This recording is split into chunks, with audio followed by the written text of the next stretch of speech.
गुरुर्ब्रह्मा स्वयं साक्षात् सेव्यो वन्द्यो मुमुक्षुभिः नोद्वेजनीय एवायम् तत्त्वज्ञेन विवेकिना।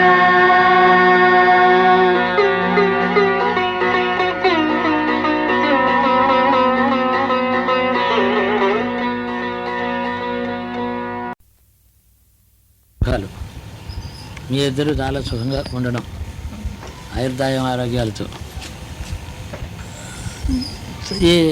దీనికి మనం చాలా కాలం జీవిద్దామని అనుకుంటున్నాము. ఆ రియలైజేషన్స్ మళ్ళీ ఇంకొక శ్రీకారం ఇంటికి వెనక్కి రావడానికి.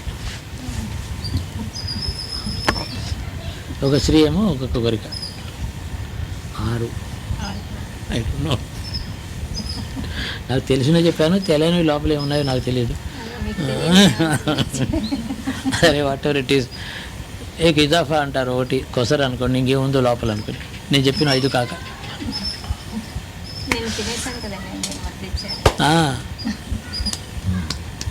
అదేంటంటే శరీరం మనస్సు ధైర్యాలు.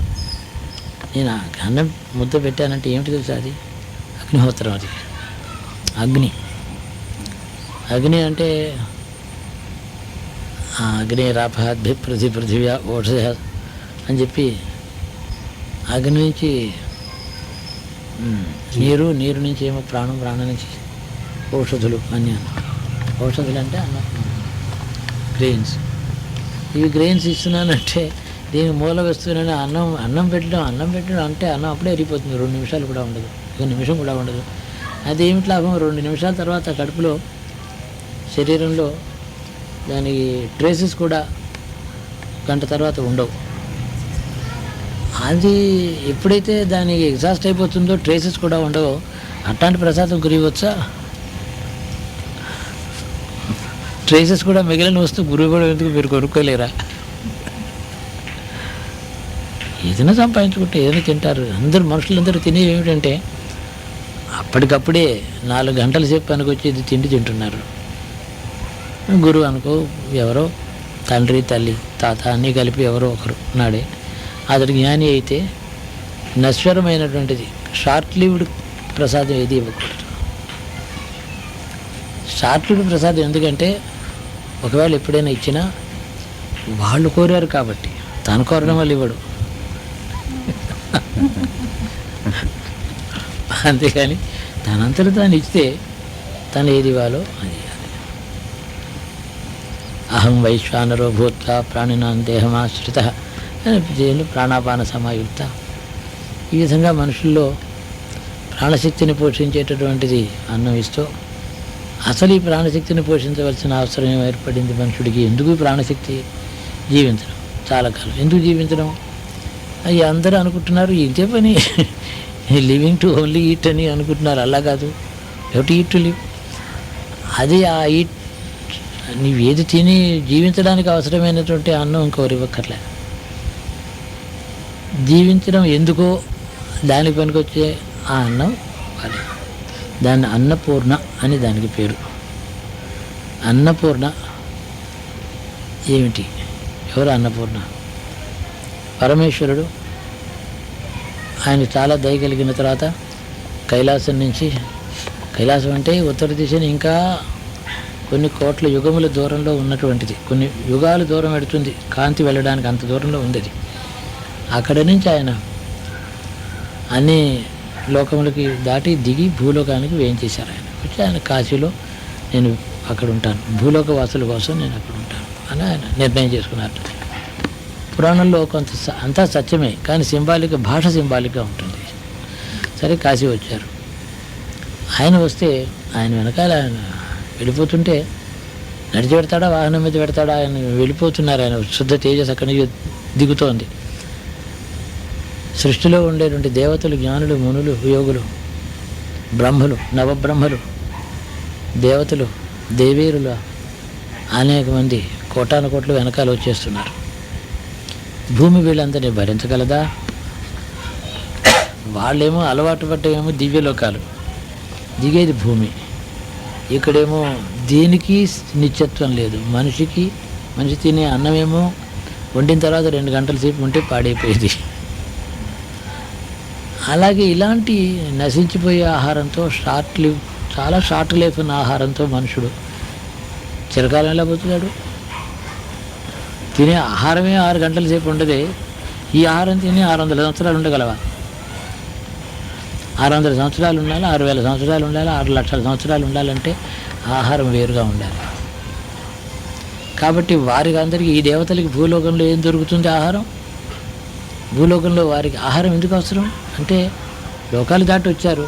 నిరాహారిగా ఏ జీవుడు ఉండడు. బ్రహ్మదేవుడి దగ్గర నుంచి నిరాహారిగా ఎవరు ఉండరు.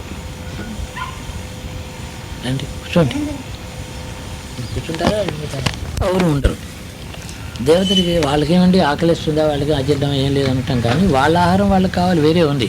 అందుకని స్వాహాకారం అగ్నిహోత్రంలో అగ్నయ స్వాహ అగ్నయదన్నమమ్మ, అగ్నికి ఈ స్వాహాకారం ఇంత 2 చుక్కలు నెయ్యి వేసి, ఇది అగ్ని కొరకు నాకు కాదు అని అనేస్తున్నాం. త్యాగం అంటాం దాన్ని, యజ్ఞం కోసం. దీని సారం ఇక్కడే కాలిపోయింది కదా, ఈ నెయ్యి చుక్క.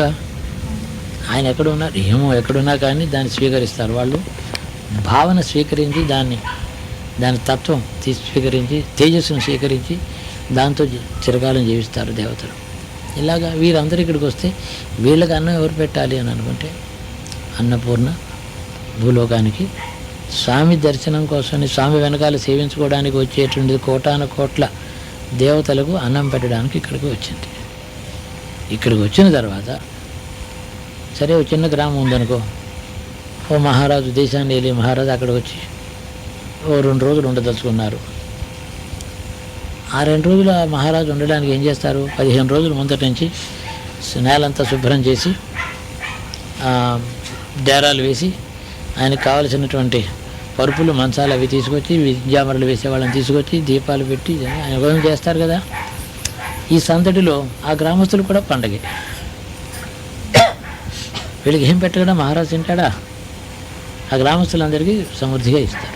కాబట్టి అలాగే భూలోకానికి సదాశివుడు వచ్చి రాగానే ఆయన వెనకాల అన్నపూర్ణ, ఆయన వెనకాలేమో దేవతలందరూ వస్తే, దేవతలందరికీ పెట్టడానికి ఏమో అన్నపూర్ణ వస్తే, మరి దేశంలో భూలోకంలో మనుషుల మాట ఏంటి? వాళ్ళకు కూడా తాను పెట్టడానికి ఇక్కడ సిద్ధపడింది అమ్మ. ఈ అన్నపూర్ణ వంట వాళ్ళు, బియ్య బస్తాలు, వాటి మీద ఆధారపడి అన్నపూర్ణ కాదు ఇది.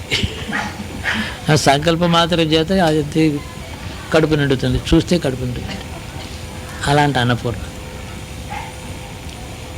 ఆ అన్నపూర్ణ మనుషులు ఏదో మనం వండుకుంటున్నాం, తింటున్నాం, కానీ ఇందులో ఒక పూట తింటే 10 గంటలు కూడా పట్టుమని శక్తిని ఇవ్వగలిగిన అన్నం కాదు ఇది.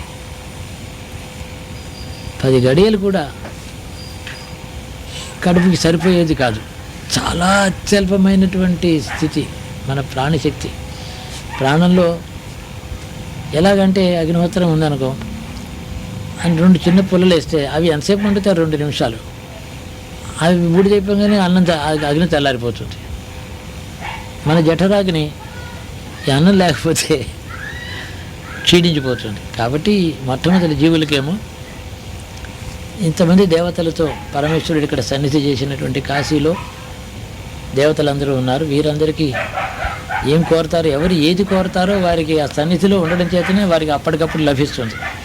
ఎవరు ఏది ఎప్పుడు ఎంత కోరుతారో వారికి అంతా అప్పుడే ఆ క్షణమే వారికి లభించేటటువంటి అన్నం ఎటువంటి అన్నమో అది కేవలం అగ్నిహోత్ర స్వరూపంలో అన్నమో, వాయు స్వరూపంలో అన్నమో, పృథ్వీ స్వరూపం అంటే మనది మట్టి స్వరూపం అన్నమో మనం తినే అన్నం, పార్థివ స్వరూపంలో ఉండే అన్నమో, జల స్వరూపంలో ఉండే అన్నమో, ఈ విధంగా తేజస్వరూపంలో ఉండే అన్నము, ఇంతమందికి ఆ అన్నం వారికి లభిస్తుంది. అందుకని అట్టి పరాశక్తి అమ్మవారు స్వామిని వదిలిపెట్టి ఉండడం లేక కాదు, స్వామి తనలోనే నిలుపుకుంటుంది, స్వామి లోపల దాని అక్కడ కైలాసంలో సృష్టి అంతా వ్యాపించిన ఆయన ఇక్కడికి రావడం ఏంటి? అక్కడ లేకుండా వదిలేసి వచ్చాడా?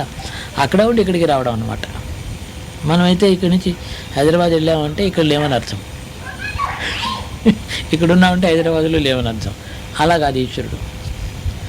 ఒక చోట ఉన్నారంటే అక్కడ ప్రజల కొరకు ప్రార్థన చేస్తే వినేటట్టుగా తెలియని వాళ్ళకి ఇక్కడే ఉన్నాడని అనుకునే వాడికి ఉన్నట్టు కనపడేవారు అని అర్థం. ఇక్కడ లేడని కైలాసం వేరే ఉందని అనుకునేవారు కొందరున్నారు. అట్టివారి కొరకు మనం ఇంట్లోకి పిలిచి దేవుణ్ణి దీపం పెట్టి, ఏం దేవుడు ఇంట్లో పూర్వం లేడా? ఇది సన్నిధిని కల్పించుకోవడం అంటాం. అది మన స్వభావం. మనం కల్పించుకున్న సన్నిధి మనకి వరాలిస్తోంది. సర్వాంతర్యామితో మనకి మాట్లాడడం చేత కాదు. ఆయన అంతటా ఉన్నాడు అంటాం, కానీ అంతటా ఉండేటట్టయితే అనేక పనులు మనం చేయలేము. బాత్రూమ్స్ ఉన్నాయి, అవి ఉన్నాయి, ఇవన్నీ ఏమిటి మరి ఎలాగా? అవి ఉండడం వేరు, ఆ తత్వం వేరు.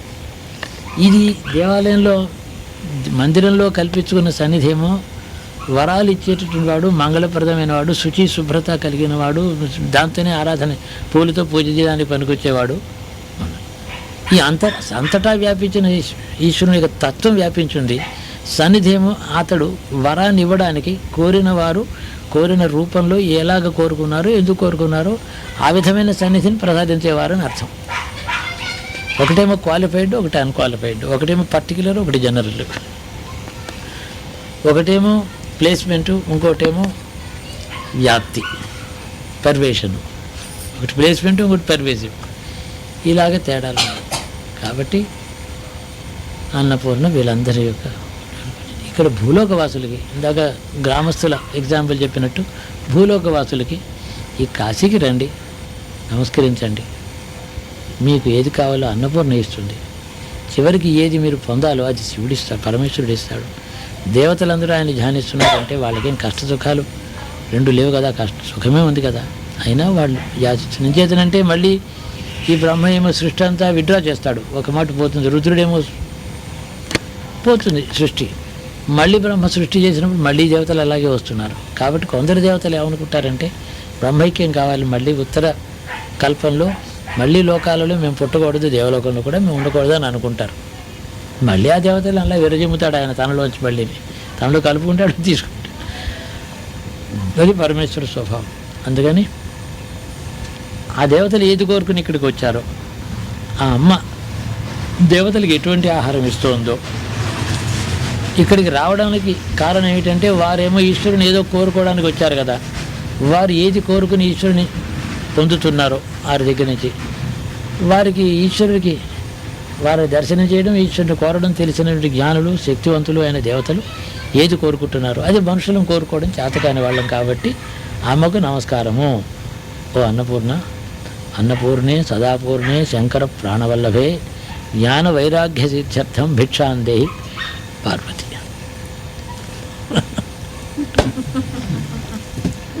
అర్థమైందా? నాకు అమ్మ అన్నపూర్ణ, సదాపూర్ణ, శంకర ప్రాణవల్లభవు నువ్వు. శంకరుడు అంటే శంకరోతి, శుభాన్ని చేసేవాడు శంకరుడు. శం అంటే శుభం అని అర్థం. శం కరోతి, శుభమును చేసేవారు. ఆయన ఏది చేసినా శుభమే చేస్తాడు. అట్లాంటికి పరమేశ్వరునికి సన్నిహితంగా ఆయన లోపల చైతన్యమైనటువంటి ఓ జగన్మాత, జ్ఞాన వైరాగ్య సిద్ధ్యర్థం భిక్షాందేహి చ పార్వతి. పార్వతీ మాత, పితా దేవో మహేశ్వర, బాంధవా శివభక్తాశ్చ స్వదేశో భువనత్రయం. అమ్మవు నీవు తల్లివి, శంకరుడేమో తండ్రి. నీ బిడ్డలమై అవడం చేత త్రిభువనములు వెళ్ళినా, 14 భువనాలకు వెళ్ళినా నేను ఎవరిని రా నువ్వెవరు అని అంటే నేను పార్వతీ పరమేశ్వరుల బిడ్డను నేను చెప్పుకోవడం చేత అందరూ నాకు బంధువులు అయ్యి తీరుతారు. స్వదేశో భువనత్రయం, అది మా స్వదేశమే అవుతుంది ఎక్కడికి వెళ్ళినా ఈ తల్లిదండ్రుల పేరు చెప్పుకుంటే. లేకపోతే ఏదో మామూలు మన తల్లిదండ్రుల పేరు చెప్పుకుంటే ఎవరో మాకేం తెలుసు. పార్వతీ పరమేశ్వరుల బిడ్డను నేను మీకు నువ్వు బ్యాడ్జ్ వేసుకుని వెళ్ళావు అనుకో, రెండు దేవతలు అంటారు బ్రహ్మలోకంలో నీకు సన్నిధి, అందరూ నేను ప్రత్యుత్థానం చేస్తారు కాబట్టి పార్వతీ పరమేశ్వరుల బిడ్డ. స్వదేశ భూమిత్రయం బాంధవ శివభక్తాశ్చ, శివభక్తులు అన్ని లోకాల్లో ఎక్కడైనా సరే, ఈ లోకంలో కూడా ఎక్కడెక్కడ శివభక్తులు ఉన్నారో వారందరూ నాకు బంధువులే. ఇట్టి యూనివర్సల్ సిటిజన్షిప్ ఇది. ఇంకో మాటలో చెప్పాలంటే ఇది కావాలి. ఈ భూలోకంలో సిటిజన్షిప్ ఇక్కడ ఉంటే పాకిస్తాన్లో రానివారు పాకిస్తాన్, బంగ్లాదేశ్ అయితే నేపాల్ రానివారు. ఏమి సిటిజన్షిప్ ఇవి? ఉంటే 14 భువనాలకి సిటిజన్షిప్ ఉండాలి. అట్టిది ఇస్తుంది అమ్మ. గురువు ఇప్పుడు అన్నం అమ్మాయి ఇవ్వద్దు తిను తల్లి అని చెప్పి నీకు పెట్టాడు అనుకో, ఆ అన్నం 5 నిమిషాల్లో అరిగిపోయే అన్నం నీకు ఆయన ఎందుకు పెట్టడం? ఎవరికి నువ్వే కలుపు తింటావు, నువ్వే 10 మందికి పెట్టగలవు కదా అన్నం, ఆయన పెట్టేప్పుడు అతడికి ఏదో సంకల్పం ఉంటుంది. ఈ విధంగా లోపల జన్మలో అనేక జన్మల నుంచి పేరుకుపోయినటువంటి కర్మలు, రుణములు, వాసనలు, ఈ లోకానికి బాకీలు, ఇవన్నీ దీంతో క్షయం కావాలి ఈ అగ్నిహోత్రంతో. కాబట్టి గురువిచ్చే అన్నం ముద్ద అగ్నిహోత్రం. అది అగ్నిహోత్రం దహిస్తుంది. అందుకని జాతవేద శేసునవామసోమ పనాతి యతో నిదహాతి వేద సన పరస దుర్గాని విశ్వా నావే వచింధురితాగ్ని. అమ్మ ఆ దుర్గా అమ్మవారిని తలుచుకుంటారు. దురితములకు అగ్ని, పాపాలకి అగ్నిహోత్రంగా తగలబెట్టేస్తుంది. రెండోది మిగతా అది అగ్ని తర్వాత జలం ఉంది. జలం ఒక సముద్రం అన్నమాట, అది కర్మ సముద్రం. అది ఇదంతా దాటడానికి నావ.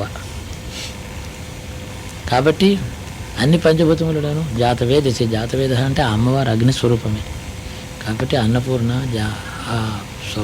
ప్రసాదం అనుకున్నప్పుడు, అమ్మను తలుచుకున్నప్పుడు ముద్ద పెడితే అంత లాభం కావాలని అంత ఆశ గురువుకి. గురువుకున్నంత ఆశ మీ ఎవరికి చేత కాదు, అర్థం చేసుకోలేదు, మీకు ఊహించుకోలేదు. అంత ఆశాపరుడు, అంత అంబిషియస్ గురువు అంటే, తెలిసిందా? అందుకనే అన్నాం మీరు ఆశ మీకు చేతనట్టు ఆశపడ్డాం. అసలు మీకేం చేతను? అల్పం.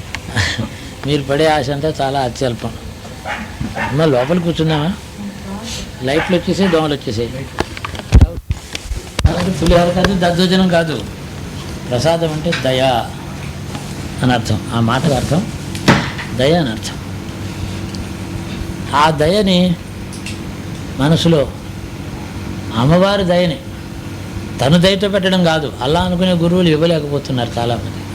నేను నీకు దయతో ఇస్తున్నాను అనుకున్న గురువులు ఉన్నారు, వాళ్ళు యోగులే పాపం. కానీ వారి దయ కాదు వారు ఇవ్వాల్సి, అది కూడా తప్పే. అమ్మ దయని మనం మనసులో భావించి వాళ్ళ చేతిలో పెట్టడం, అది యథార్థమైన గురువు యొక్క స్వరూపం. అలా ఉంటుంది. శివుని యొక్క దయ భక్తుడి చేతిలో. భక్తులంటే ఎవరు ఉండరు, ఈశ్వరుడికి భక్తులు ఉంటారు, గురువుకి శిష్యులు అంటాం. కానీ నేను శిష్యుడు అనే మాట ఒప్పుకోను, పిల్లలు ఉండాలి. కాబట్టి దయ అనే మాటకి అర్థం అన్నపూర్ణ దయ ఇస్తున్నాను, నేను చేతిలో పెడుతున్నాను, తినమ్మా. అన్నపూర్ణ దయ తన మీద ఉంది. తాను ఏ దయని సంపాదించుకున్నాడో ఆ దయను ఇతడికి వీళ్ళకి ఇవ్వడం అని అర్థం. ఇందులో తాను కర్తగాడు, భోక్తగాడు, తనకి స్వకీయమైన సంకల్పం ఉండదు. ఆ అన్నపూర్ణ ప్రసాదానికి వీళ్ళని చేర్చడం అనేది అన్నపూర్ణే సదాపూర్ణే శంకర ప్రాణవల్ల జ్ఞాన వైరాగ్య తీర్థం భిక్షాందేహి చ పార్వతీ అని అమ్మా భవతీ భిక్షాందేహి అని అడగాలి. అక్కడ అన్నపూర్ణ దగ్గరికి వెళ్ళి ఎంత ప్రసాదం యాచించి అడిగి తెచ్చుకోవాలి. అక్కడ ఏది అపరాధం ఏమవుతుందంటే, కాశీలో అన్నపూర్ణ దేవాలయం, ఆదిశంకరుడు కూడా అక్కడ అడగడానికే వెళ్ళారు, తీసుకోవడానికే వెళ్ళాలి. అపరాధం ఎలా దొరుకుతుందంటే, అక్కడ అమ్మ నీకు ఏదో నేను బంగారు కిరీటం చేద్దామని తెచ్చాను, నేను నీకు ఇస్తున్నాను అని అనుకున్నాడు అనుకో, అపరాధం. అక్కడ ఏది ఎవరు ఇవ్వకూడదు, ఇచ్చినా ఇచ్చానని భావం ఉండకూడదు. అక్కడ సమర్పించడం చేసినా, బంగారం కిరీటం అక్కడ రత్న కిరీటం అక్కడ తయారు చేసి పెట్టినా అడుక్కోవడానికి వచ్చాను అనాలి, ఒడిపట్టి అడగాలి. అటువంటి స్థానం ఒక అత్యద్భుతమైనటువంటి ఇచ్చేది కాదు, అడుగు తీసుకుని ఇస్తాను. చాలా విచిత్రమైన విషయం ఇది. మనం అనుకుంటాం ఏదైనా ఇవ్వాలి కదా అనుకుంటాం. ఇచ్చేందుకు సమర్థుడు ఎవరు లేరు సృష్టిలో, అందరూ తీసుకునేవారే ఉన్నారు. పరమేశ్వరుడి దగ్గర సమర్పించడానికి ఏముంది? పాపం అజ్ఞానం చేత ఇది కళ్యాణ మంటపం ఫలానా వారు ఇచ్చారు దేవాలయంలో, ఇది దానికి ఇచ్చేసారా? సరే, అది లౌకిక దృష్టి వాళ్ళ అహంకారంతో పని చేస్తున్నారని అనకూడదు. అందరూ అలా చేస్తున్నారో భక్తితో చేస్తున్నారో ఎలాంటి వారో మనం గబుక్కుని రిమార్క్ చేయకూడదు. కానీ సత్యం ఏంటంటే అన్నపూర్ణ ప్రసాదం మనసులో తలుచుకొని ఇచ్చేటప్పుడు అన్నపూర్ణ ఏం చేస్తుందంటే పరమేశ్వరుడికి ఇందాక నేను చెప్పినట్టు ఈశ్వరుడు భూలోకానికి దిగి వచ్చాడు. 33 కోట్ల దేవతలు అందరూ ఆయనతో వెనకాల సేవించుకోవడానికి వచ్చారు. ఈ దేవతలకి ఎప్పుడు ఎలాంటి ఆహారం ఏ దేవతకి ఎలా కావాలని భూలోకంలో పచనం చేసి భూమి మీద నుంచి పెరిగినటువంటి ఆహారం వాళ్ళు తినరు. అది ఎందుకు పనికిరాదు వాళ్ళకి. మనకే పనికి రావటం లేదు 3 గంటల కంటే ఎక్కువ. ఇది వాళ్ళ ఆహారం కాదు. ఈ దేవతలందరికీ అగ్ని యమ వరుణ తిప్పాదు అనేక మంది ఉన్నారు. 33 కోట్ల దేవతలు ఉన్నారు అనేక లోకాల్లో. వాళ్ళందరికీ ఏది ఎప్పుడు కావాలో అందుతుంది ఆ సన్నిధి. అది వాళ్ళందరూ అడిగి తీసుకుంటారు. అంతేకాక అక్కడ ఆమె జగన్మాత. జగన్మాత అంటే సృష్టిలో నేను అనే భావం కలిగిన వారు ఎవరైనా సరే, నేను అనే భావం లేకుండా శరీరము ప్రాణము జీవాత్మ లోపల ఉన్నటువంటి పిపీలిక క్రిమికీటకాల దగ్గర నుంచి బ్రహ్మ దాకా అందరూ కూడా అక్కడ ఎవరైతే చేరతారో వారందరూ కూడా అన్నపూర్ణ ప్రసాదం అక్కడికి తీసుకోవడానికి వచ్చిన వారని అర్థం. అందులో అగ్రగణ్యులు మొట్టమొదట అక్కడికి నేను అనుకుంటూ భావంతో నేను వెడుతున్నాను భూలోకానికి, జీవకోటిని అక్కడ ఉండాలి. దానికి చాలా పెద్ద రహస్యం ఉంది. ఈశ్వరుడు ఇక్కడ రావడం ఏంటంటే అక్కడి నుంచి చేయలేడా? భూలోకం మీద పాదం మోపాడంటే భూలోకానికి దక్షిణ దిక్కున ఉండేటటువంటి అధోలోకములు 7 లోకాలు ఉన్నాయి. అతల వితల కుతల తలాతల రసాతల మహాతల అనేటువంటి పాతాళములు ఉన్నాయి. పాతాళ తలం దాకా ఉంది. కింద బలిచక్రవర్తి 7వ లోకంలో ఉన్నాడు. కింద బ్రహ్మాండం మతులు మధ్యలో ఉన్నాం మనం. 7 లోకాల పైన ఆ కింద జీవకోటి ఉన్నాయి ఉన్నది. వాళ్ళు భూలోకానికి రాగానే భూలోకమందు యజ్ఞాదుల చేత ఆరాధించబడేటువంటి దేవతా సమూహం ఉన్నది. ఆ దేవతలకి వాళ్ళ వల్ల అపకారం జరగకూడదు. దేవతలకి వాళ్ళ వల్ల అపకారం జరగకూడదు. దేవతలకు వాళ్ళు అపకారం చేయకూడదు. ఈ దేవతలు వాళ్ళకి అపకారం చేయకూడదు. మేము భూలోకం యజ్ఞ భాగాలు తీసుకోవడానికి మేము వచ్చాం. మనుషులు ఇది ధర్మభూమి కర్మభూమి, వేదమంత్రులతో మాకు ఇక్కడ సహకారాలు ఇస్తారు, మాకు ఆవిర్భాగాలు దొరుకుతాయి. మీరు ఇక్కడ రాకూడదని రాక్షసులను అడ్డు పెట్టకూడదు. కాబట్టి రాక్షస శక్తులు కూడా మరి వాళ్ళ భవిష్యత్తు ఎలాగ ఎంతకాలం ఉంటారు ఆ లోకం. కాబట్టి వాళ్ళ అధోలోకంలో ఉండే జీవకోటి ఎంత అనుగ్రహం చేత ఈశ్వరుడు సన్నిధి చేశాడు ఇక్కడ. వాళ్ళకి ఏమిటంటే సర్వాంతర్యామిని చూడడం అవి వాళ్ళ వల్ల కాదు. ప్రత్యక్షంగా చూస్తారు, ఆరాధిస్తారు, వరాలు అడుగుతారు. తమో గుణంతో అడగకూడని వరాలు అడుగుతారు. దాంట్లో కష్టాలు ఇంకొకరిని పెడతారు, వాళ్ళు కష్టపడతారు. ఇవన్నీ వాళ్ళ అజ్ఞానం. వీరిని ఎవరు రక్షించాలి? దేవతలకి రక్షణకు వాళ్ళు బాగా తెలియని వాళ్ళు. 9 కొడుకులు అంటే చాలా గడుసైన తెలియని వాళ్ళ గురించి తండ్రి పట్టించుకోడు. తెలివి తక్కువ వాడు, అందరితో దెబ్బలాడేవాడు ఒకడు ఉంటాడు, 4వ వాడు. వాడి మీద ఎక్కువ ప్రేమ ఉంటుంది. వీడు అయ్యో పాపం గడుస్తరం లేదు, అడగడం తెచ్చుకోవడం కూడా చేత, తనకి ఏది మంచిదో తనకి తెలియదు అన్నవాడిని ఎక్కువ వాడి మీద దయ ఉంటుంది. ఆ విధంగా అధోలోకంలో ఉండే జీవకోటి మీద దయ చేత ఇక్కడికి ఆయన వచ్చాడు. ఆయన ఎక్కడుంటారో దేవతలు ఆయన సన్నిధి చేస్తారు. కాబట్టి ఇటు ఈశ్వరుడు, నేననే భావం కలిగిన ఈశ్వరుడు దృష్టి చేత దర్శనీయమైనటువంటి దర్శనం ఇచ్చేటటువంటి ఈశ్వరుడు, ఆయనకు కూడా నివేదన కావాలి. అన్నం ఒకటి పెట్టాలి. ఆయనకు అవసరమని కాదు, ఆయనకు అవసరమే లేదు, వారికి ఇవ్వాలి. కాబట్టి పరమేశ్వరుడికి అన్నం సమర్పించకుండా 33 కోట్ల దేవతలు వాళ్ళు తింటారా? ఆయనకు అక్కర్లేదులే అనుకుని. కాబట్టి ఏం చేస్తుంటే అన్నపూర్ణ స్వామిని ఒక ప్రార్థన చేసింది. స్వామి, ఒక వరం నేను అడుగుతున్నాను, నీ వెనకాల దేవతలు వచ్చారు, వాళ్ళ కోసం నీ జీవకోటికి ఏది కావాలో ఇవ్వడానికి నేను వచ్చాను.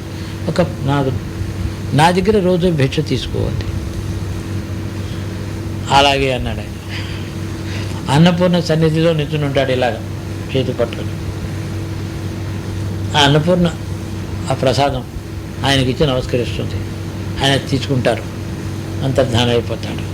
ఈ జీవకోటి అంతా కూడా ఈ దేవతలందరూ అన్నం తీసుకుంటారు.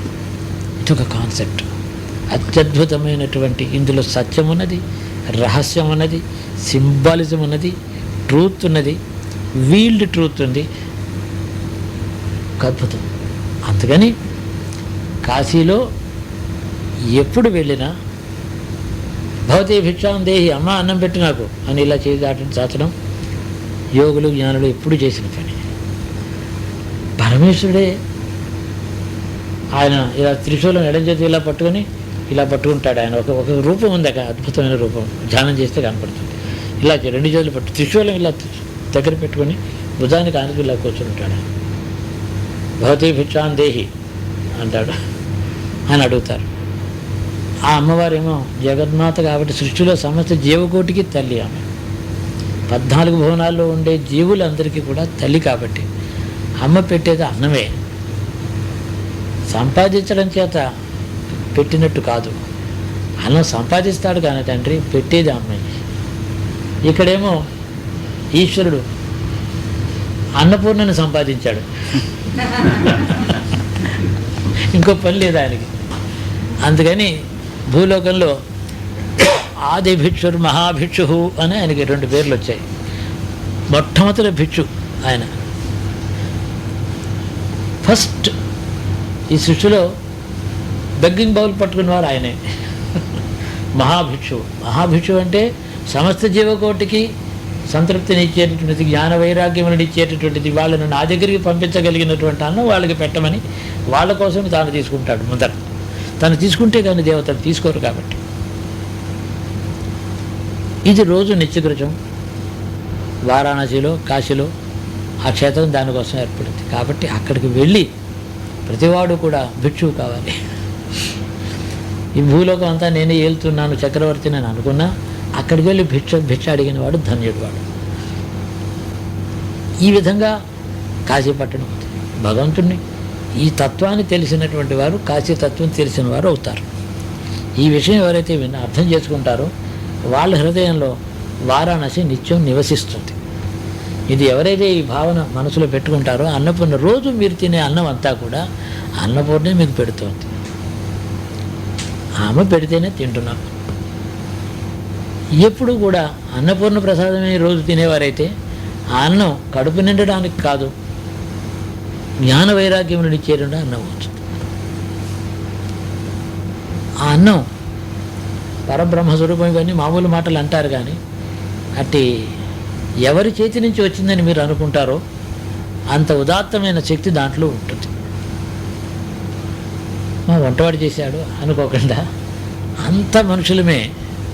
ఓ రైతు పండించాడు, వాడి శక్తి ఏముంది? ఎవరో వ్యాపారస్తుడు పాపం తీసుకొచ్చాడు, మన దగ్గరికి తీసుకొచ్చి అమ్మాడు, మనం కొనుక్కుని తెచ్చుకున్నాం. ఓ వంటవాడు పని మనుషులేమో దాన్ని బాగు చేసి క్లీన్ చేసి అక్కడ పెట్టారు. అగ్ని ముట్టించాడు, వంటవాడు వండాడు, మనకి పెట్టాడు. ఇదంతా భౌతికమే. ఈ రైతు, ఈ వండినవారు, ఈ తినేవారు, ఈ టేబుల్, ఈ అన్నం అంతా అశాశ్వతం, అనిత్యమైనటువంటిది. శరీరములకు చేసే సేవ ఇది భౌతికం.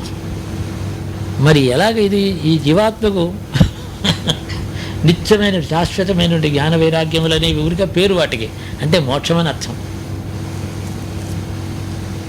ఏ వస్తువు లభించడానికి మరొక వస్తువును అడగాలో ఆ అడగడం నిమిత్తం అవుతుంది. అడిగిన వస్తువు పేరు నిమిత్తం. జ్ఞాన వైరాగ్యముల నిమిత్తము. జ్ఞాన వైరాగ్యాలు వస్తే ఏమిటి లాభం? మోక్షం కొరకు కదా. ముక్తిని అడగకుండా ముక్తినిచ్చే వస్తువులను అడుగుతూ ఉంటాం. ఆకలిగా ఉందంటే ఆకలి తీర్చు అని అడుగుతాం, మనం అన్నం పెట్టు అంటాం, పోయిన వడ్డించు. అసలు ఏమైనా అడగాలి? నాకు ఆకలి తీర్చాలి, అమ్మ నాకు ఆకలి, అన్నం తీర్చు అని అడగాలి. అంటే మీరేం చేస్తారు? అన్నం పెడతారు తిరుమల. అందుకని కార్యకారణ సంబంధంలో కారణాన్ని అడుగుతాం, దానివల్ల సిద్ధించే కార్యం అదే సిద్ధిస్తుంది. కాబట్టి జ్ఞాన వైరాగ్య సిద్ధార్థం అన్నప్పుడు మోక్షము జ్ఞానం. అమ్మ సన్నిధిలో పోషక ద్రవ్యం కాదు, చిట్ట చివరి మహాఫలాన్ని ఇచ్చేటువంటిది. ఇంత అర్థం ఉంది. గురువు ఎప్పుడు కూడా అన్నం ఇప్పుడు అన్నం తను తినే దాంట్లో ఇక్కడ ఇచ్చాడంటే ఎప్పుడు కూడా అతడు నిజంగా యోగి కనుక అయితే అతడి హృదయంలో ఈ తత్వమే ఎప్పుడు ఒక దీపశిఖలాగా వెలుగుతూ ఉంటుంది అంతర్యామిగా. ఆ భావంతోనే అతడు నిత్యకృత్యము, పాట, మాట, తిట్టు, బొట్టు, కట్టు, ముద్ద, ప్రసాదం అన్నీ కూడా ఏది చేసినా ఆ భావంలోంచి వస్తాయి. కాబట్టి అంతా ప్రసాదమే. అంత ప్రసాదం అనే వాటి దయానర్థం జరుగుతుంది. తింటున్నసేపు ఎంత భక్తుడైనా ఎంత ఉపాసకుడైనా దైవ ఉపాసన అంతా చేశారు, బ్రహ్మ షట్చక్రార్చన చేశాడు, అమ్మవారు నివేదన చేశాడు, కూర్చొని వడ్డించమంటాడు, భోజనం చేసేటప్పుడు ఆకలిగా ఉంది, నూపు తక్కువైంది, అదే కేకలిస్తూ ఉంటాడు. చేసిన ఉపాసన అంతా అది ఇప్పుడు మనిషి తను మనిషిగా మనిషి తినే అన్నం, భార్య వండిన భోజనం తింటున్నాననే భావం వచ్చేప్పుడు దిగిపోయాడు. చేసిన ఆరాధన, పూజ, మంత్రములు, ఉపన్యాసాలు అంతా అయిపోయినాయి. ఇక భోజనం వడ్డించమన్నాడు, భోజనం పెట్టింది భార్య. చెడు ఈ కూర కొంచెం ఆడిపోయింది, పోపు సరిగా లేదు, కాకలేస్తూ తింటుండే. ఇది అమ్మ పూజ చేశాను, అమ్మకి నివేదించాను, ఇది పరమామృతం, ఇది మృత్యుంజయమైనది ఆ భావంతో తినేవాడు యోగి. మిగతా అంతా దీనికి ఆరాధన విధానం సామాన్య విధంతా తను తినాలి, ఇంకొకరికి పెట్టాలి. తాను ఎంత తిన్నా తనకు ఉపయోగం ఉండదు. ఎంచేతంటే తనకు అనావశ్యకమైనటువంటిది ఇంకొకరికి అవసరమైనటువంటిది పెట్టడంలోనే ఆనందం. ఈ దృష్టితోనే అందరికీ కూడా వేదవ్యాసుడి కథ ఒకటి ఉంది. ఆయనకి నేను జ్ఞానిని, యోగిని, నాకు ఆకలి ఏమిటి, నాకు ఆకలి, నేను ఆకలి చేయిస్తాను, ఇలాగే ఏదో నాలుగు తెలివి తక్కువ మాటలు ఎప్పుడైనా అన్నాడేమో పాపం. అనొచ్చు కదా, తెలివి తక్కువ మాటలు మాట్లాడే అధికారం నాకు కూడా ముందర ఉంది, మీ అందరికంటే తర్వాతే మీకుంది.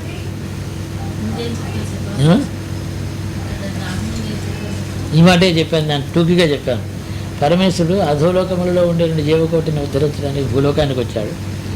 దారిలో వస్తూ ఉంటే బ్రహ్మాదుల దగ్గర నుంచి 33 కోట్ల దేవతలు, అన్ని లోకస్తులు కూడా ఆయన వెనకాల పరిగెత్తుని వచ్చారు. వీరందరూ పెడుతున్నారు, భూలోకానికి పెడుతున్నారు. భూమి మీద ఉండే 2 జీవకోటి కూడా రక్షణ, మోక్షం. అక్కడ మరణిస్తే చాలు, వాళ్ళకి మోక్షం ఇవ్వడానికి ఆయన వస్తున్నాడు. ఈ జీవకోటికి అన్నం పెట్టేది ఎవరు? భూలోకవాసులు పెట్టగలరా? వాళ్ళే సంపాదించుకొని పెట్టలేని వాళ్ళు దేవతలే పెట్టగలరా? కాబట్టి నేను వస్తున్నాను.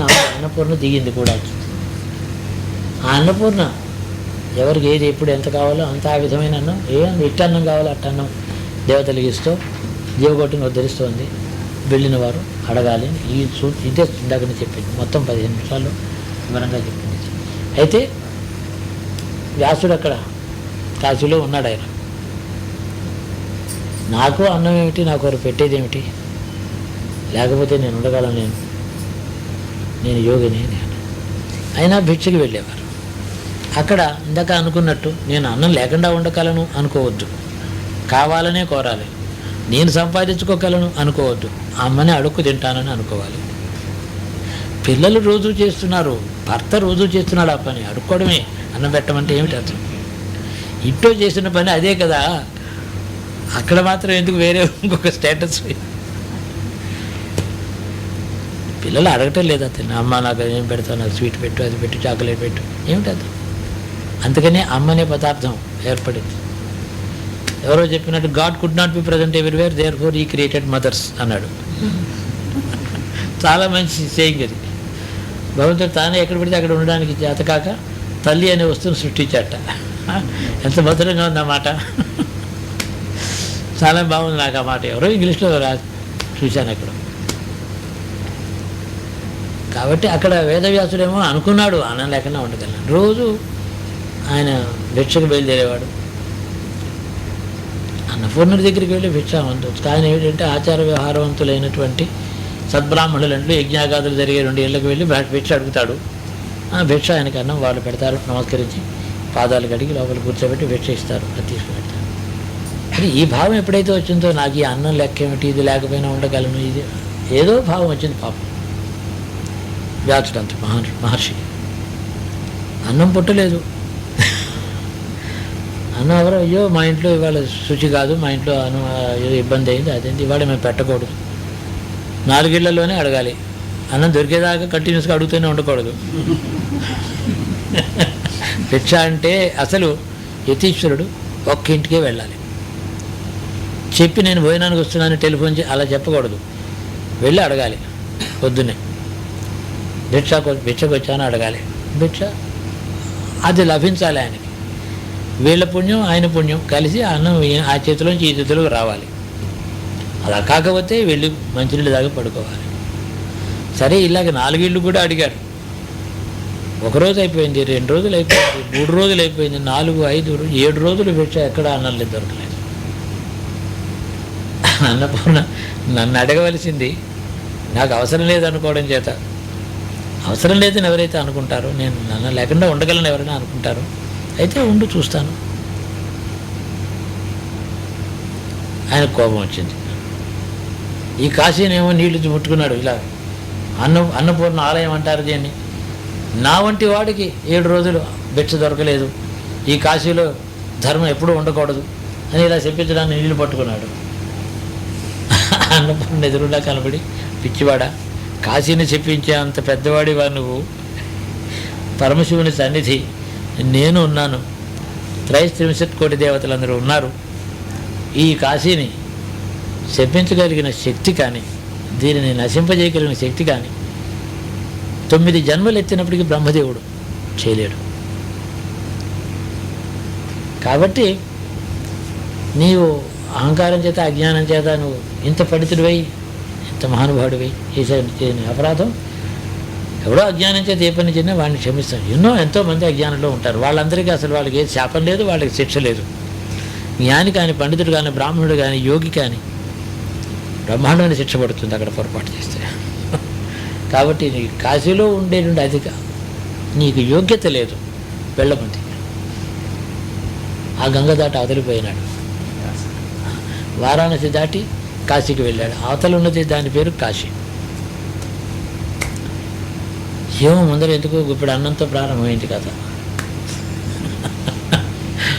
ప్రసాదం ఈవిడంది, మొన్న ప్రసాదం నాకు పెట్టారా, తిన్నాను కదా, నాకు అన్నీ అయిపోయినాయి. నిజమే, అన్నం అంటే ఏమిటి, ప్రసాదం అంటే ఏమిటి చెప్పాను. ఇందులో వ్యాసకాశి అని దానికి పేరు వచ్చింది. అక్కడికి వెళ్ళాను. వ్యాసకాశి చాలా, అక్కడ వ్యాసుడు మహానుభావుడు, జగత్పూజుడు, మనకు ఆయన భిక్ష పెట్టినవాడు. ఆయన విజ్ఞాన భిక్ష పెట్టి వేదములన్నీ చక్కగా చేసి ఓ మార్గం చూపించినవాడు. ఆయన వల్ల వేద విజ్ఞానం ఇలాగ చక్కగా ఉంది. అడవిలాగా పెరిగిపోయింది వేదములు భారతదేశం అంతా కూడాను. అక్కడ నుంచి ఇండో గ్యాంజెటిక్ ప్లేన్, గంగ నుంచి హిమాలయాల వరకు వందల కొద్దీ మహర్షులు, యోగులు తపస్సులు చేస్తున్నారు. వాళ్ళకి వచ్చిన వేదం అంతా వాళ్ళు చెప్తున్నారు. లోపల బుద్ధి పుట్టినటువంటి ఉద్బుద్ధం అవుతుంది, లోపల నుంచి పుడుతుంది. బోర్ వేసి నీళ్లు బయటకు వచ్చినట్టు లోతుకి పెడతారు అంతఃకరణలో, వేదం పుట్టుతుంది. దానికి అంతుపొంతు లేదు, పెరిగిపోయింది. భవిష్యత్తు కలి ప్రారంభమైంది. వేదం అంటే ఇది అని చెప్పి ఎవరికి చెప్పాలి? వేదం యొక్క స్వరూపం ఎక్కడ ఉంటుంది, ఎలాగా? కాబట్టి ఆనాడు 5000 సంవత్సరాలకు పూర్వం యావత్ భారతదేశంలో అనేక ఋషివాటికలుగా మహర్షులు చెప్పిన వేదములన్నీ కూడా ఆ సూక్తములు ఆ శిష్యులు వాళ్ళు రోజు పఠిస్తున్నారు పరంపరగా, ఆ ఋషుల శిష్య పరంపర. అవన్నీ కూడా సంకలనం చేసి ఒకటి తోట తీసుకొచ్చి పెద్ద రాశి తీసుకుని ఉప్పు పోసి వాటిని విభాగం చేశాడు. దాని ఛందస్సు, దాని అర్థము, దాని యొక్క వినియోగము, ఈ విధంగా సబ్జెక్ట్స్ 4 పాయింట్స్ తీసుకొని ఆ 4 పాయింట్స్ బేసిస్గా తీసుకుని వాటి విభాగం చేశాడు. ఋగ్వేదము, యజుర్వేదము, సామవేదము అని త్రయి అని విద్య దానికి చేశాడు ఆయన. దానికి ఎన్ని సూక్తములు ఉన్నాయి, ఎంతమంది ఉన్నారు, ఏమిటి, అదంతా దానికి ఇంట్రొడక్షను, దానికి table of contents, reference, చివరేమి index, ఇలాగ తయారు చేశాడు ఆయన. ఋగ్వేదం 10 మండలములు ఇలాగ తీసుకుంటూ పెట్టాడు. ఆ వేదాన్ని ఆ విధంగా చక్కగా ఎడిట్ చేసి ఒక చోట తీసుకొచ్చి బిట్వీన్ 2 కవర్స్ విధంగా తీసుకొచ్చి ఇది వేదం చెప్పారు. ఆయన చూపించిన ఆనాడు నిర్ణయం చేసి ఇచ్చిన వేదమే. కలి ప్రారంభమైంది. రాజకీయాలు, మనుషుల అజ్ఞానము, ఒకళ్ళు పొడుచుకోవడం, చంపుకోవడం, ఎందుకు పనికిరానటువంటి వస్తువుల మీద అంత ప్రేమ, పైగా అపకారం కూడా చేయగలిగినటువంటి వస్తువు మీద ప్రేమ. ఏ వస్తువు కోసమని వెంపరలాడితే పాపం చేయవలసి వస్తుందో అట్టి వస్తువుల మీద ప్రేమ, పాపానికి హేతువైన వస్తువుల మీదే ప్రేమ. దీని పేరే కలి. అజ్ఞానంలో పడ్డారు. అయినప్పటికీ కూడా ఆ వేదములు పరంపరలు అందరినీ రక్షించుకోమని చెప్పాడు. వైశంపాయనుడు మొదలైన ఆయన పరంపరలో అందరికీ చెప్పాడు. అవి కూడా క్షీణించిపోయినాయి కొంతకాలాన్ని. ఈ ప్రపంచంలో ఏదో రాజకీయాలు, సుఖం లేనట్టు, శాంతి లేనటువంటి జీవన విధానం. దాని మీద వేదం మీద శ్రద్ధ పడి తగ్గిపోయింది. మెటీరియలిస్టిక్ లైఫ్ వచ్చింది అందరికీ. వేద విజ్ఞానం అడుగంటిపోయింది, యజ్ఞం అడుగంటింది, తపస్సులు విజ్ఞానం పోయింది, తపస్సులే లేకుండా పోయినాయి. తర్వాత యోగము ఇవో శాస్త్రములు వచ్చాయి. వేదమును ఆధారంగా చేసుకుని శాస్త్రాలు పుట్టాయి. శాస్త్రములు ఎందుకంటే అవి కీస్, వేదాలకు అర్థం చెప్పేవి. నిరుక్తం, శిక్ష, వ్యాకరణం, ఈ విధములను, జ్యోతిషం, ఈ విధంగా కల్పము, ఇవన్నీ కూడా షడంగములు అంటారు. సాంగోపాంగ అంటారు, సాంగ వేదాధ్యాయం అంటారు. ఇవన్నీ ఊరికే కొంచెం చూస్తే సాంగ వేదాధ్యాయం రాసుకుంటారు అంతే. అర్థమైపోయిందనా? ఏదో చదివారు అక్కడ. ఈ వేదములను విభాగం చేశాడు. ఈ యజ్ఞములలో ఏ వేదములకు ఏది కల్పం ఉంది. కల్పం అంటే యజ్ఞాన్ని వాడుకోవడానికి ఏ యజ్ఞమందు ఏ మంత్రం ఎక్కడ వాడాలో అది చెప్పేది కల్పం. దాన్నే బ్రాహ్మణము ప్రతిదానికి ఉంది. ఈ బ్రాహ్మణం అంటే యూటిలైజేషన్ అది వేదమంత్రాస్ ఇన్ ఎ రిచువల్ అవి చెప్తుంది. అది ఇన్స్ట్రక్షన్స్ అవి. బ్రాహ్మణం తర్వాత ఆరణ్యకం అని ఇంకొక నెక్స్ట్ అందులోంచి. ఆరణ్యకం అంటే ఈ యజ్ఞం ఎందుకు జరిగింది, ఈ బ్రాహ్మణంలో ఇలా చెప్పారు కదా ఈ యజ్ఞం వాడమని, ఇక్కడ ఈయన దర్భలు ఈ సమిధలు ఇలా హోమం చేయమని చెప్పారు. దాని అంతరార్థం ఏమిటో చెప్తుంది ఆరణ్యకం. రిచువల్తో కానీ మంత్రంతో కానీ సంబంధం లేక కేవలం తాత్విక బ్రహ్మవస్తువుని గురించి, మోక్ష విద్యల గురించి మాత్రమే చెప్పేది ఉపనిషత్తు. 4 స్టేజెస్లో ఉంది వేద విజ్ఞానం అంతా. మొదటి దాన్ని సంహిత అంటాం, దాన్ని వేదం అంటాం. సంహిత అంటే కేవలం టెక్స్ట్. యూటిలైజేషన్ బ్రాహ్మణం, spirit of utilization, the reason for utilizing thing, what does it mean, అది ఆరణ్యకం. ఇవన్నీ కాకుండా శుద్ధ జ్ఞానతత్వం, మోక్షాన్ని మార్గం చూపించేది దాని పేరు ఉపనిషత్తు. ఈ ఉపనిషత్తులు అప్పటికే వేదం విజ్ఞానం చాలా ఉంది, అపరిమితంగా వేద విజ్ఞానం లోకం అంతా ఉంది. దాంట్లోంచి బ్రాహ్మణులు ఇవన్నీ ఉన్నాయి. ప్రతి ఋషి కూడా చెప్తున్నాడు, అనేక కొత్త యజ్ఞములు పుడుతున్నాయి. ఈ ఉపనిషత్తుల యొక్క సారమంతా తీసుకొని కృష్ణ భగవానుడు తత్వాన్ని గురించి చెప్పాడు. సర్వోపనిషదో గావ దోగ్ధ గోపాలనందన. ఉపనిషత్తులైనటువంటి ఆవులు పెద్ద మంద ఉంది, వాటి అన్నిటి పాలు పిండి ఒక కొండలో పోసి మనకి ఇచ్చినవాడు గోపాలనందనుడు, అందుకని గోపాలుడు. ఉపనిషత్తులే ఆవులు. ఎంత మధురంగా ఉంటుందంటే కృష్ణ చరిత్ర. దోగ్ధ గోపాలనందన అంటాడు, పాలు పిండేవాడు అన్నట్టు. ఇంక ఎన్ని సందేహాలు ఉన్నాయి, ఇంత వేదం ఉంది, ఇన్ని యజ్ఞాలు ఉన్నాయి, ఇన్ని కృతులు, ఇన్ని యోగాలు, ఇన్ని తపస్సులు, మార్గాలు ఉన్నాయి, ఇన్ని సిద్ధాంతాలు ఉన్నాయి, వేదం అంతా. ఇదంతా ఏది ముఖ్యం, ఏది మంచిది, ఏది చెడ్డది, ఏది ఎంత దూరం తీసుకెడుతుంది, ఏది అత్యవసరం, ఏది అనావశ్యకము, అన్నికి సందేహాలే. ఋషులు మాట్లాడుకుంటున్నారు, కానీ ఏమిటి దీన్ని వాడుకోవడం ఎలాగా? దీనికి సారభూతమైనటువంటి వేదాంతం అని పేరు దానికి. వేదముల యొక్క చివరి భాగం అని. వేదముల యొక్క అంతం, చివరి భాగం ఉపనిషత్తులు, జ్ఞానం. అసలు కావలసింది నీకు మోక్షమే, జ్ఞానమే. ఈ యజ్ఞములంతా దీనికి కర్మయోగం అంటారు. కర్మజాతగానవుడు నన్ను ఈశ్వరుని నా యందు ప్రేమతో భక్తితో నన్ను కొలుస్తాడు, దీన్ని భక్తియోగం అంటారు. ఇదంతా కాక ఆ కర్మ చేయక, భక్తి చేయక, తన ధర్మాన్ని తను నెరవేర్చుకుంటూ, క్షత్రియుడు వైశ్యుడు తన ధర్మం తను నెరవేరుస్తూ అన్నీ కూడా నా పరం చేసేసి ఆ కర్మలకు ఫలం నాకు ధారపోసి ముక్తి కావాలని ఎవరైతే కోరుతారో అతడికి ముక్తి వస్తుంది. తర్వాత అంతర్యాగం యోగం ఉన్నది. ఆ యోగాన్ని అనుష్ఠించేవారు, తపస్సు చేసేవారు, దానం చేసేవారు. అయ్యా 1000 మార్గాలు ఉన్నాయి, నేను వేసిన మార్గాలు, ఏ మార్గాలున్నా మీరు రావచ్చని చెప్పి 18 అధ్యాయాలు, ప్రతి అధ్యాయానికి ఒక యోగం అని పేరు పెట్టాడు. కర్మయోగం, కర్మ సన్యాస యోగం. కర్మయోగమే, కర్మను వదిలిపెట్టడం యోగమే ఆయన చెప్పాడు. కాబట్టి వేదవ్యాసుడేమో వేదములన్నింటినీ ఒక చోట పరిష్కారం చేసి, ఒక చోట సమన్వయం చేసి, ఒక చోట గ్రంథస్థం చేశాడు. ఆయనేమో సారం అంతా కూడా కలిలో మనకు కావాల్సింది ఆయన ఇచ్చాడు. ఇంకేం కావాలి మనకి? సిద్ధాన్నం, వండినన్నం వెండి గంటల్లో అక్కడ పెట్టి ఉంది, తినడమే. మనకేం కష్టపడక్కర్లే. పూర్వయుగాల్లో వ్యాసుడు ఉన్నాడా? ఎంత కష్టం! ద్వాపరం ఎన్నో లక్షల సంవత్సరాలు, వేలాది మహర్షులు అనేక యజ్ఞవాటికలలో వేదం ఎన్నో విధాలుగా బోధిస్తూ ఉంటే బ్రహ్మవస్తు ఇలా ఉంటుంది, ఇలా ఉంటుంది, అలా కాదు, ఇలా అనేక విషయములు చెప్తుంటే ఏదో సరిగా తెలియక దిక్కుతోచగా తిరిగేటువంటి ఆ యుగములు. అయితే వాళ్ళని రక్షించిన ధర్మ మార్గంలో ఉన్నారు. తప్పు పని చేయలేదు, అహంకారం తక్కువ, మనుషుల్లో సత్వగుణం ఎక్కువ, వాళ్ళు రక్షించబడ్డారు. ఈ అంధకారంలో తమో గుణంలో ఉన్న వాళ్ళం మనం, అంధకారంలో ఉన్నవాళ్ళు అహంకారం, ఆశ, నిరాశ, పేరాశ, దురాశ, దాంతోనే చుట్టూ గిరగిర తిరిగి కష్టాలు పడుతుండే వాళ్ళకి. మనకి కావాలంటే ఒక చిన్న టెక్స్ట్ బుక్లో అన్ని విషయములు చెప్పాలి కదా. భగవద్గీత చూసుకుంటే ఇందులో నేను ఏ తరగతికి చెందిన వాడిని అని అనుకుంటే అది చెప్పేస్తుంది. ఓ ఈ తరగతిలో ఉన్నావురా నువ్వు, అయితే ఆ చాప్టర్ చదువుకుంటే ఆ మార్గంలో పైకి అన్ని కేటగిరీస్ని పైకి తీసుకెళ్ళడమే. ఇక్కడ క్రమంగా ఒకడు పై స్థితికి వెళ్ళడం కాదు. Every category is direct approach to the, it has a direct approach to the lot. మత్పరం కురు మధ్యాజీభవ. నీకు ఏం చేత కాదంటావా? తపస్సు, యోగం, జ్ఞానం, వైరాగ్యం అని నీకు రావంటావా? ఏదో పని, నేను వ్యవసాయదారుని, నన్ను ఏం చేయమంటాను? ఆ భూమి నేనే, ఆ పంట నేనే, నీ నాగలి నేనే, నీరు నేనే, అందులోంచి పండే పంట నేనే.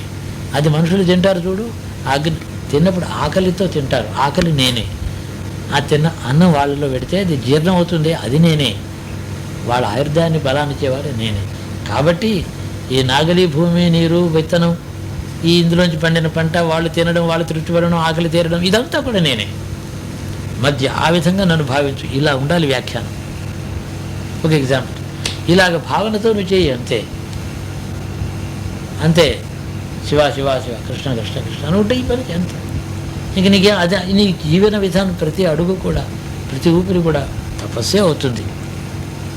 అనన్యాశ్చింతయంతో మాం వేజన పరుచుపాసతే తేషాం నిత్యాభియుక్తానం యోగక్షేమం వహామ్యం.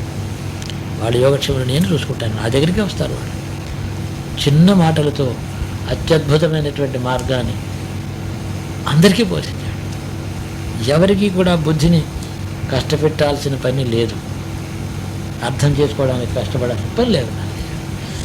కాబట్టి కృష్ణ పరమాత్మ చేసినటువంటి బోధ, కాశీ మహాత్మ్యాన్ని గురించి ఆయన కాశీయాత్ర చేశాడు, ఎన్నో మాటలు. కాశీలో ఎంతోమంది బ్రాహ్మణులకు అన్నదానం చేశాడు. ఆ కాశీ విశ్వేశ్వరుని తీసుకెళ్ళి అక్కడ ప్రభాస తీర్థంలో అక్కడ ఆరాధన చేసుకున్నాడు. అక్కడ వెస్ట్ కోస్ట్ సోమనాథ ఆలయంలో, సోమనాథుడు అంటే ఈయన, ఈ కాశీ విశ్వేశ్వరుడే. అక్కడ ప్రతిష్ఠ చేసుకున్నాడు, అక్కడ ఆరాధన చేసుకున్నాడు. 85 సంవత్సరములలో ఆయనకి యుద్ధం పూర్తయిపోయింది. ఆయన సారథిగా ఉన్నప్పుడు 85 సంవత్సరాల వయసు అని. ఆ తర్వాత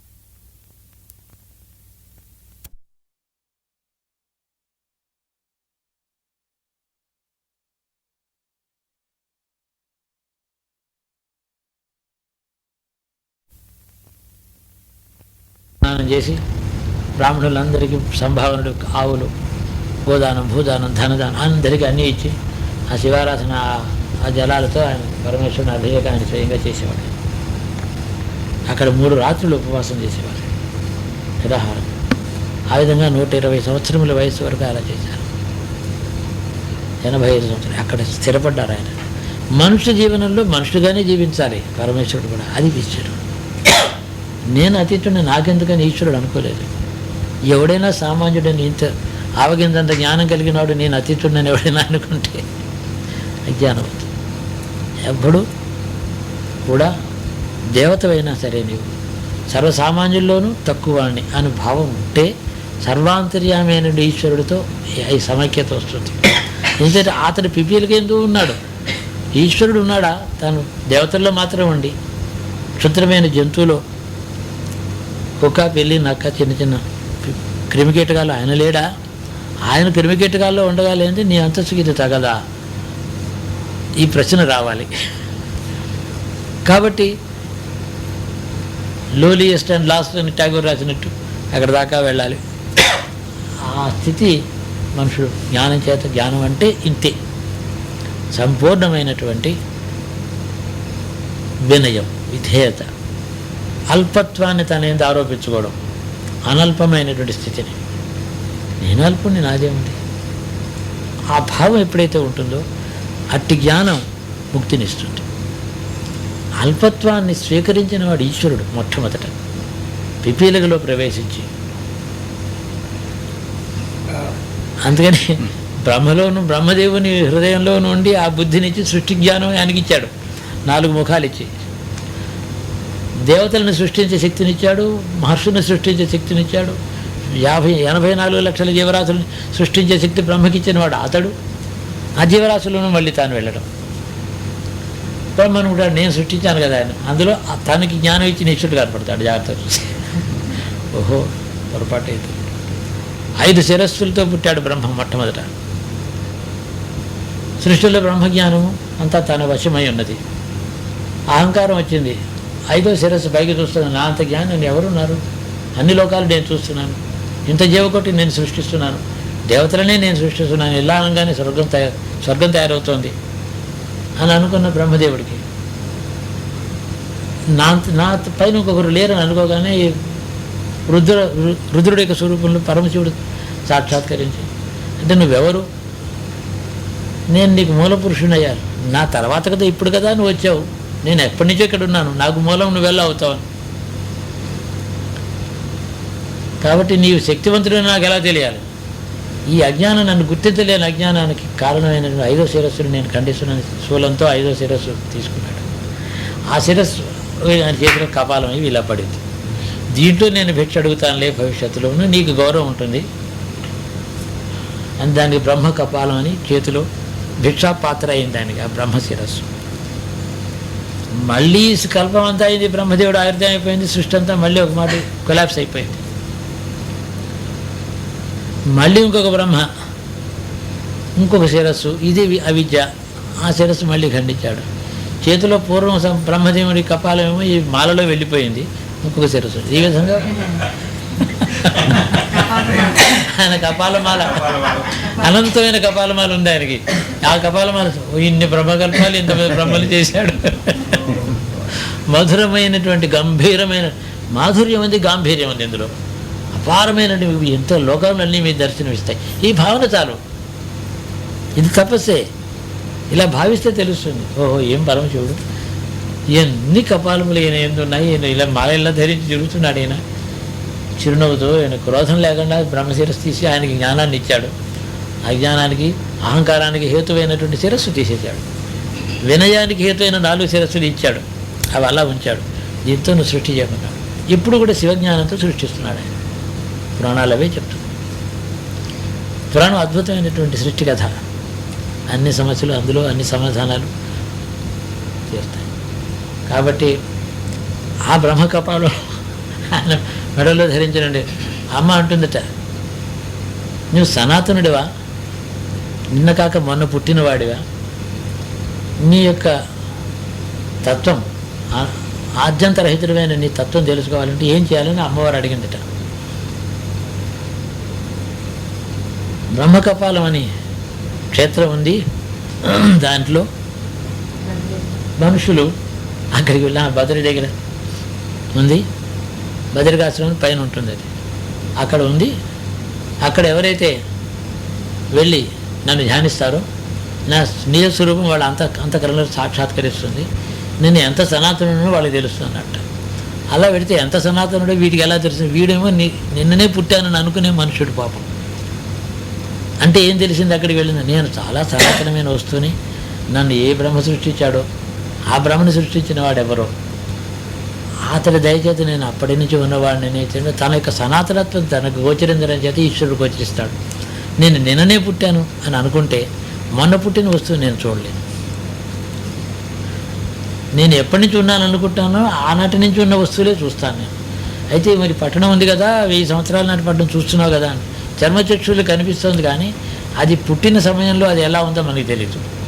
ఇప్పుడున్న వస్తువే తెలుస్తుంది, శిథిలావస్థలో ఉందో బాగుందో అది తెలుస్తుంది. వర్తమాన స్థితి చూస్తుంది, కానీ దానిని ప్రారంభ స్థితి మనం చూడలేము. ప్రారంభ స్థితి చూడడం పేరే సంపూర్ణమైన దృష్టి. అర్థమైంది కదా, తేడా ఉంది. కాబట్టి అని చెప్పాడు. బ్రహ్మకపాలంలో వెళ్ళి తనకు తాను పిండం వేసుకుంటాడు. నాకు ఉత్తర క్రియలు ఎవరైనా చేసినా చేయకపోయినా ఏం పర్వాలేదు, నేను ఇదిగో ఈ పిండం ఇక్కడ అన్న పితృదేవతలు పెడుతున్నా, నా కొరకు నేను వేసుకుంటున్నాను అనుకుంటాడు. ఆత్మపిండం వేసుకుంటారు. అక్కడ ఒక అద్భుతమైన ప్రక్రియ. ప్రతి వారికి ఏమి ఉండాలి, సంతానం ఉండాలి, వాళ్ళకి పెట్టాలి, చేయాలని రూల్ ఉందా, జరగకపోవచ్చు, అవసరం లేదు. తానే అక్కడ తీసుకుంటాడు. ఆ మంత్రములతో చేస్తారు. చేస్తే అది అక్కడికి వెళ్ళగానే తనకి రుణం తీరిపోతుంది. డిపెండెన్స్ లేదు, ఉత్తర క్రియలు అవసరం లేదు, ఉత్తర జన్మే లేదు. ఇన్ని మార్గములు, ఒక మార్గమా? ఇదొక చిన్న మార్గం. 1000 మార్గాలు ఇన్ని ప్రతివారు చేయక్కర్లేదు. ఇందాక చెప్పిన ఎన్నో వేల కొద్ది మార్గాల్లో. ఆ తర్వాత బదరికి ఆశ్రమం. బదరి అంటే రేగుపండు.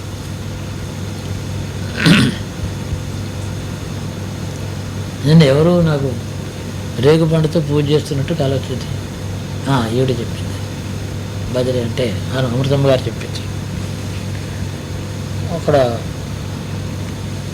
శ్రీమన్నారాయణుడు అక్కడ శివతత్వం ఏదో మళ్ళీ తెలుసుకోవాలని, ఆయనకు ఆనందంలో ఉండాలని కోరిక కలిగి వైకుంఠంలో ఉంటే నిత్యం సృష్టిలో సమస్యలు అవి ఎలాగ జరుగుతూ ఉంటాయి. భూలోకానికి పరమశివుడు వెళ్ళాడు. ఆ తత్వం ఏమి ఇక్కడ నుంచి ఆద్యంతరహితంగా ఉండే మొత్తం తత్వం అనేక కోటి బ్రహ్మాండములకు కారణమైనటువంటి ఇది ఒక బ్రహ్మాండం. ఇలాంటి కోటి బ్రహ్మాండాలు ఉన్నాయి. మన గెలాక్సీస్ అంటాం వాటిని.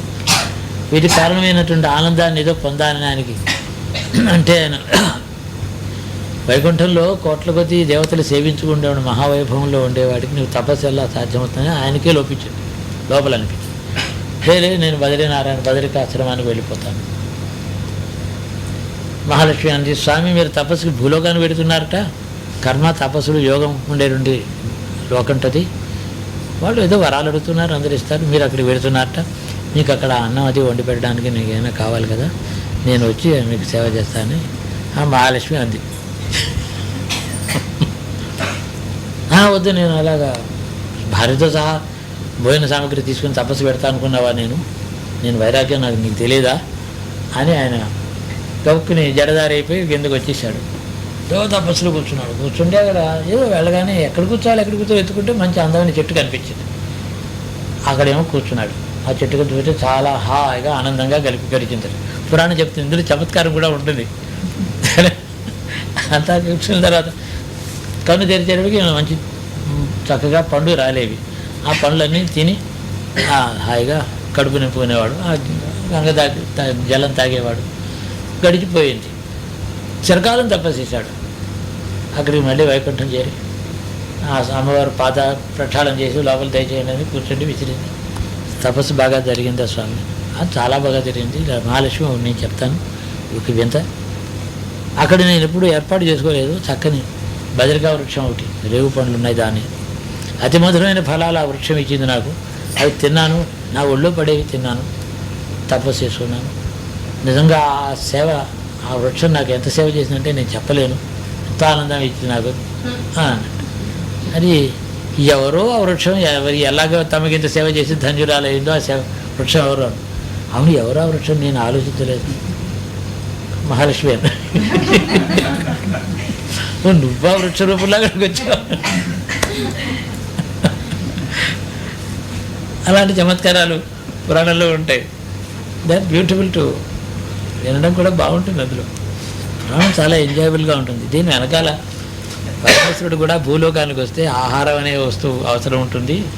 ఆహారం అంటే ప్రకృతే, అది అమ్మ పెట్టవలసిందే అని అన్నపూర్ణ ఇక్కడ ఎలా వచ్చిందో బద్రికాశ్రమంలో లక్ష్మి నారాయణ ఆయనకి అలా వచ్చింది. మహావిష్ణువుకి లక్ష్మి వచ్చి అన్నం పెట్టింది బద్రిక రూపంలో. ఇక్కడేమో అన్నపూర్ణ దేవతలకు పెడుతుంది. రెండు సామ్యం అయినాయి కదా, సమన్వయింది కదా. ఈ విధంగా తెలుసుకోవాలి. ఎప్పుడు మనం తినేది ఈ అన్నం తింటున్నాం, పరబ్రహ్మ వస్తువు ఇది పరమేశ్వరుడు మనకి ఇచ్చాడు. శరీరాన్ని పోషించే అన్నం. శరీరంలో జీవునికి అన్నం యొక్క ఆవశ్యకత లేకుండా చేయను కాక. అన్నం యొక్క ఆవశ్యకత లేకుండా ఉండాలి అంటే శరీరమే మళ్ళీ ఉండకూడదు, జన్మ ఉండకూడదు అని కోరుకుంటూ అన్నపూర్ణను తలుచుకొని తిరగ జ్ఞాన వైరాగ్యములు మోక్షం. ఈ మార్గం నిత్య జీవన విధానంలో ఇవన్నీ రూల్సే. ఏది యథాశక్తి, ఏది మీరు ఫాలో అవుతారో, everything is a path, million paths. అత్యద్భుతమైనటువంటి ఆర్య సంస్కృతి ఇది. ఎవరు దీన్ని నిర్ణయం చేయలేరు. దీనికి విత్ ఇన్ 2 hours దీన్ని ఎవరు చెప్పగలిగిన వాళ్ళు లేరు. అత్యద్భుతమైనటువంటిది. ఇందులో మనం పుట్టాం, పెరిగాం. గురువు ఏదో ఇస్తాడు, గురువు ఇస్తాడా? భగవంతుని ప్రార్థిస్తాడు, భగవంతుడి దగ్గర నుంచి తీసుకొని ఇస్తాడు. తానెవడు ఎవడా? ఆ భగవంతుడు నీకు దొరకలేదా? నీకు లేడా? నీ దగ్గర లేడా? గురువు దగ్గర ఏమో చాలా ఎక్కువగా ఉన్నాడా? పెద్ద బరువుగాను 5 కిలోలు ఉన్నాడా గురువుగారు హృదయంలో? నీ హృదయంలో 5 గ్రాములే ఉన్నాడా? అలా లేదే. ఎక్కువ తప్పులేం లేవు కదా, అంత సమానంగానే ఉన్నాడు కదా. ఆ మాట చెప్తేనే చెప్పేవాడు గురువు, జ్ఞాపకం చేసేవాడు గురువు. బాగుంది కదా, ఏదో ధోరణి.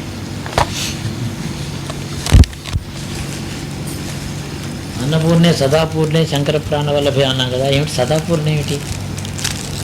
What do mean by that?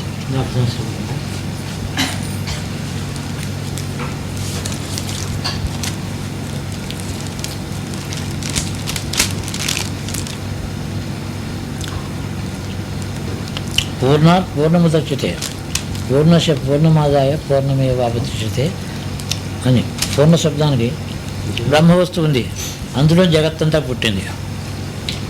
అందులో జగత్తంతా పుడితే కొంత మెటీరియల్ అందులోంచి పుట్టింది కదా. టు దట్ ఎక్స్టెంట్ అందులో తగ్గాలి కదా, తగ్గలేదు.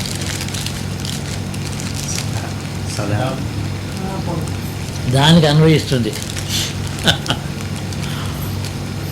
సంపూర్ణమైన వస్తువు ఉంది, అందులోంచి ప్రపంచం సంపూర్ణమైన వస్తువు పుట్టింది. అందులోంచి సంపూర్ణమైన వస్తువు పుట్టినా అది మళ్ళీ మొదట ఎలా ఉందో సంపూర్ణంగానే అలాగే ఉంది. అది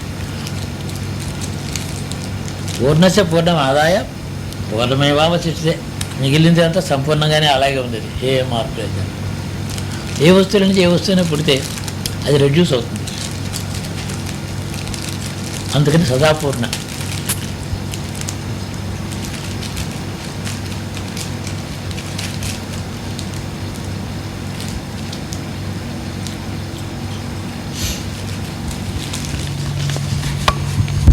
పెద్ద జ్యోతి వెలుగుతున్నట్టుగా కనబడే శిఖరాలు.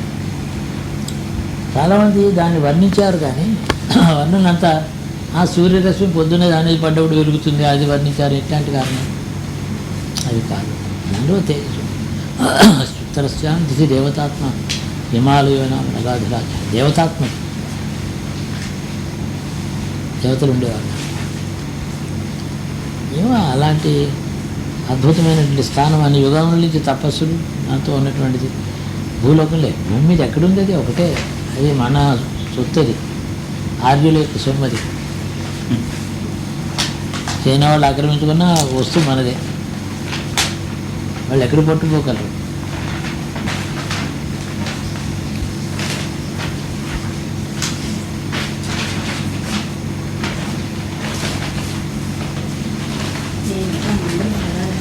అమ్మా